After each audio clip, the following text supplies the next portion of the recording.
So I have 1, 2, 3, 4, 5, 6, 7, 8, 9, 10, 11, 12, 13, 14, 15, 16, 17 books lined up next to me that I really, really want to get to this year.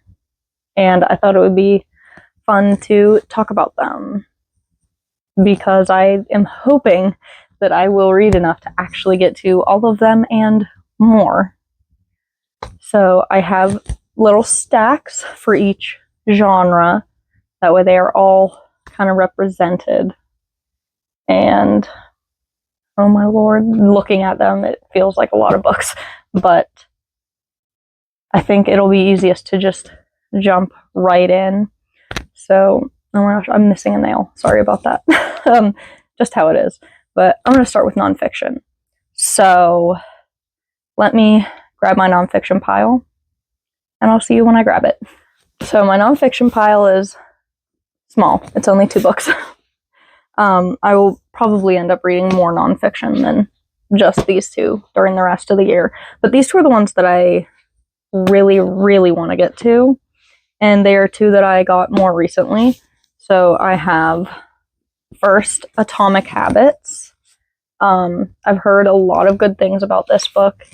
And in 2025, I really want to form some better habits and break some old bad habits that I have. So that one will probably be one that gets annotated too. So we'll see how that goes. And then next I have The Psychology of Money. I've been looking at it so many times and I've never picked it up, and I saw it again and decided I just had to. But there was a small interruption, but I'm back. I don't know. I just feel like my finances are not where I want them to be, and I really want to work on that. So we have The Psychology of Money. We'll see how good it actually is, 1, and 2, how much it actually helps. I will be very honest about it. We all know that I'm extremely honest about the books that I read. So there we go. There's my 2 nonfiction books. Excited about these 2, and I'm really hoping that they'll actually be helpful like people say they are. I'll be the judge of that though. So we'll see. I'm going to put these away, and then I will move on to maybe fantasy. We'll move on to fantasy next. So yeah, we'll move on to fantasy next. So I'll be right back. I'm going to put these away. So we are back, and we have 2 fantasy books here. They are both Sprayed Edges books. They are beautiful, and I'm sure you can already tell what at least one of them is by the Sprayed Edges. But the first is this gorgeous book, A Study in Drowning. The Sprayed Edges are beautiful. The inside paper is really cute. It looks very cute. And I'm a sucker for Sprayed Edges. So I got this one for Christmas, actually. So I am very excited to read it, mostly because somebody else picked it out for me, and I love to see what other people think I would like. So this is one I really want to get to this year. And then the other one, it's been out forever. There's already a second book, and I think they announced the 3rd one. And I just never bought it and never read it. 5 Broken Blades. I do think this is the most gorgeous. My ring keeps falling off. Oh my gosh. The Sprayed Edges. Gorgeous, obviously. But even this inside paper, it is drop dead gorgeous, and it has it on both the front and the back. It's just beautiful, and it has the very subtle design on the it's just a gorgeous book, and I've heard a lot of good things about it. So I think it's time for me to really push more to do this one. I'm super excited to read this one specifically. And then if I like it, I can get the 2nd and the 3rd, and hopefully they'll have the really pretty sprayed edges, just like this one, so they'll all match. But really excited for that one. So those are my 2 fantasy. I think next I'll move on to horror. So I have 3 horror books. I'm super excited about these. So I'll go put away the fantasy books and then we'll talk about the horror. Okay. So my little horror stack, 2 of them are, whoa. 2 of them are really small. The other one is like average sized. First on my pile is another Eric LaRocca. If you know me, you know that I absolutely adore Things Have Gotten Worse Since We Last Spoke. This is one of my all-time favorite books, and it's like teeny tiny. I think it probably is technically a novella, but this is another one of his called The Trees Grew Because I Bled There, and it's like a collection of stories, and I've heard good things about this one. I really hope that his writing is very similar in these to what it was in that one, because just the writing style of it, like the way that he showed things and like a progression of things, like without explicitly talking about it, I love it. So I'm hoping this one will be just as good. Next is William by Mason Coyle, I think. This is another one of those like psychological horror type of stories that I am so excited for. I absolutely adore anything that deals with like a psychological disorder or psychological thriller, body horror, like anything that is more unsettling and like eerie than just scary. I love.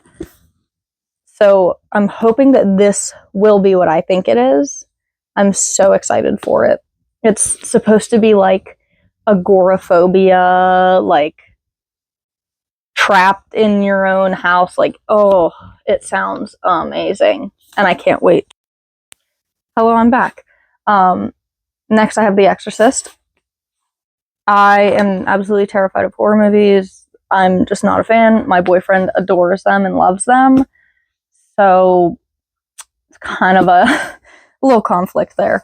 But I've started to learn that if I read the book before I watch the movie, I'm not as scared and I can watch it. And one of his all-time favorite horror movies is The Exorcist, and I'm absolutely terrified of it. I've never seen it, but I like even the commercials and the trailer for it, like they make me like panic attack central, terrified. But I've heard the book is better and more terrifying than the movie. So I decided if I can handle this, I can try to handle the movie. So it's a creepy story to begin with, and I've heard that it is actually based on a true story, so I'm like, I don't know about that. But I have heard amazing things about it, and I think it's time to read something that like may actually terrify me. I read a lot of horror, but I don't necessarily read it to be scared, because I've never read a horror book that like actually scares me, like terrifies me. I don't lay awake at night terrified of what is in the dark because of a book that I've read. The closest I've ever come is 1922 by Stephen King. It's just like a little novella, and it was like stomach churning, like unsettling, like that kind of thing, and not so much like actually terrifying or terror inducing. So that's what I'm looking for when I go to read this. So those are my 3 horror picks. I'm going to put these away, and then we're going to jump into my thriller picks next, because I'm a thriller girly. So I have a lot of new thrillers that I need to get to. So, my thriller pile also has 3 books. One of them is a bit chonky, and the other 2 are pretty average. I don't know. But I'm extremely excited for these 3 because I've heard amazing things about them. The first one is Brother by Anaya Ailborn. I'm sorry if I'm not saying that right. I'm terrible at pronouncing names. But this one is set in like rural West Virginia, and it just sounds like something I would enjoy. I grew up like on the West Virginia border. Like, I know rural West Virginia, and I know how terrifying it can be. So like, I'm so excited for this. There's like, I wouldn't really say forbidden love per se, but there's like a little bit of forbidden love like thrown in there, and it sounds amazing. And even the person at the bookstore, when I went to Barnes & Noble and bought this, they were like, oh my god, Brother is one of the best books I've ever written. Like, you're gonna love it.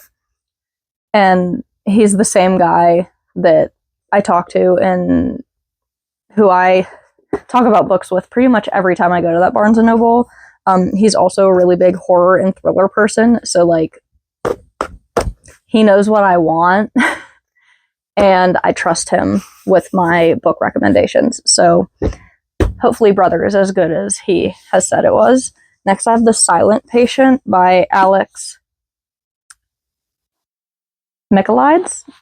Once again, terrible at pronouncing names, but this one, it was going around like Book Talk and BookTube forever ago, and I just kind of haven't really gotten to it, mostly because I hate reading books when like everybody is talking about them, because then I feel too influenced, and I don't want to talk about them when everybody else is, because then I feel like I'm copying people. So I'm finally going to get to this, and we'll see how I feel about it. I heard really amazing things about it when everybody was talking to it, and then once people stopped talking about it, everybody was like, it wasn't really that good. So I don't know what to think anymore, but I really liked The Only One Left, and I've heard if you like that, you'll probably like this. So, high hopes. Next, I have Ninth House by Lee Bardugo. Also, a name that I'm not going to pronounce right, probably. But, like, this book is absolutely gorgeous. And I've heard that this is like a dark academia kind of thriller. And I've been wanting to get into dark academia. So like, this is my gateway. This is my gateway. Well, I won't say that because I just read Yellow Face by R.F. Kuang. And that kind of made me want even more to get into dark academia. So maybe Yellow Face was my gateway, but this is going to be my true gateway. If books were drugs, I would be an addict, and this would be my gateway drug. So, very excited to get to this one. I'm just so excited. I want to love this book so much because the second one is just as gorgeous, and I want an excuse to buy it, but I can't buy it unless I like this one, so I really want to like this one. Those are my thriller picks. I think next I will do romance. I only have romance and fiction left. So I'll do romance first. Yeah, we're going to do romance next. Okay, so for romance, I also have 3 books. One of them is a dark romance, and the other one I don't think is like a true romance, but everybody puts it in the romance category, so that's where I put it. So first I have The Song of Achilles. I heard that this will make me sob, like gasping for air sob, and that's the only reason I bought it, because I want a book to make me feel like that. So that's why I picked this up. I did recently have one of my friends tell me that I should read Circe first and then read this. So that's probably what I'm going to do. I have Circe on my Kindle, so I'm probably going to read Circe first, and then I'll read this one. I know I don't think they're like a series or anything, but I don't know. That's just what I was told, so that's what I'm going to do, because I can't have thoughts that are my own, I guess. But I want to feel something, and I believe that this book will do that for me. Next, I have just like a really cutesy romance. And this is Out on a Limb, and this is also an unexpected pregnancy romance, which it's a guilty pleasure for me. I don't know why, but it just like hits me in a different way. It's very much a guilty pleasure read. I'm so excited about it. I have heard that it's really cute. Everybody that I know has read it and loved it, so I have to. I want a nice cutesy romance. I've been getting more into romance, and so I've been trying to pick really good ones that don't deter me from romance. So yeah, there's the second one. Last one is the dark romance, Lights Out by Nevessa Allen. I know that her second book is going to be coming out soon, so I need to read this so that I have an excuse to buy the second one when it comes out.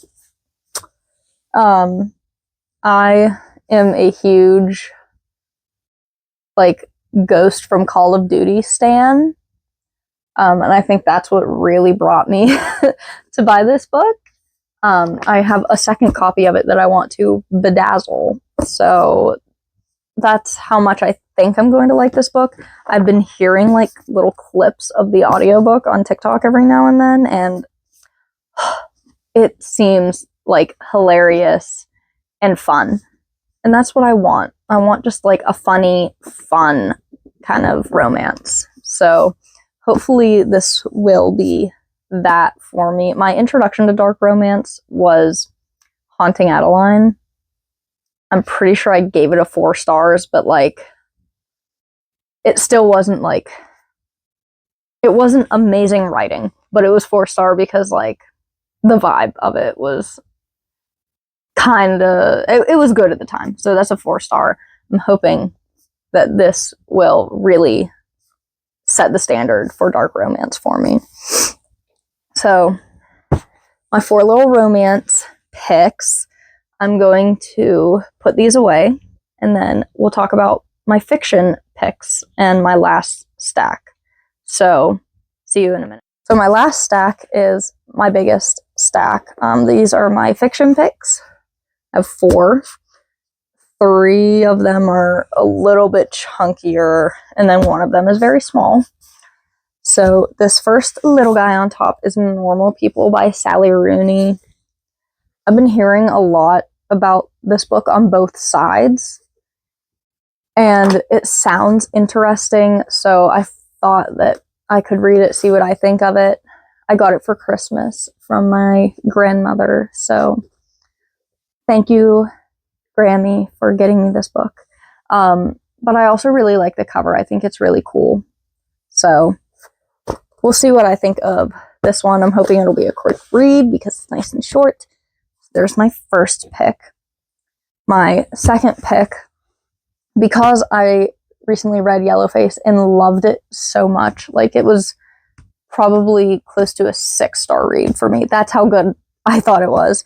I have Fable by R.F. Kuang.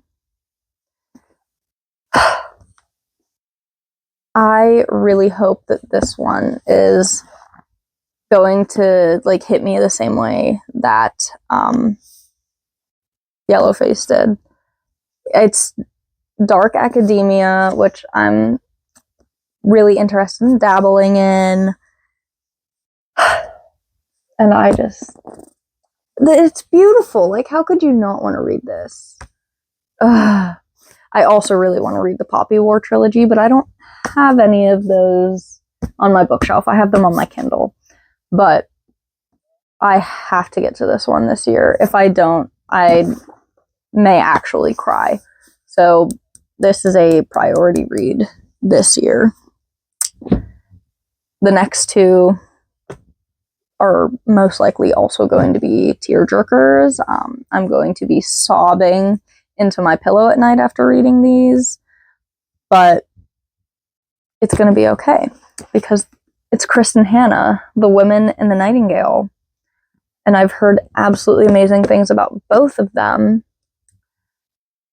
I'm not usually a historical fiction type of person, but I want these to be the books that convert me. I have for my book club read a couple like historical fiction type books, and like they're okay, but like I don't love them. I want to love these. I want these to be the books that I absolutely adore and that make me like historical fiction. So I have really high hopes for them. This book it's so like simple, but it's so pretty. It is massive. 570 pages after the author's note. There's the acknowledgments. 564 pages of like actual book. So a little bit intimidating. It might take me a little bit, but I want to love them so bad. And I feel like I like have to get to them this year. I don't know why, but like my brain is leaning towards these for this year. So don't be surprised if you see reviews or vlogs for these in the future. I think these will both be like vloggable books. I just can't wait. I just can't wait. But yeah, I'm going to stop rambling. There's my 4 fiction picks. I'm very excited about all of them. Really hoping I will get to them. But that is all I have for this. It's snowy and gloomy for me. I don't know about for you, but on this Monday morning / afternoon / evening, I would love to know what your priority reads for this year are. So please put those in the comments for me. I really, really love hearing what you're reading, what you want to read, and your recommendations for me. I just adore it. But that is all I have. So happy reading, and I will see you on Friday. Bye.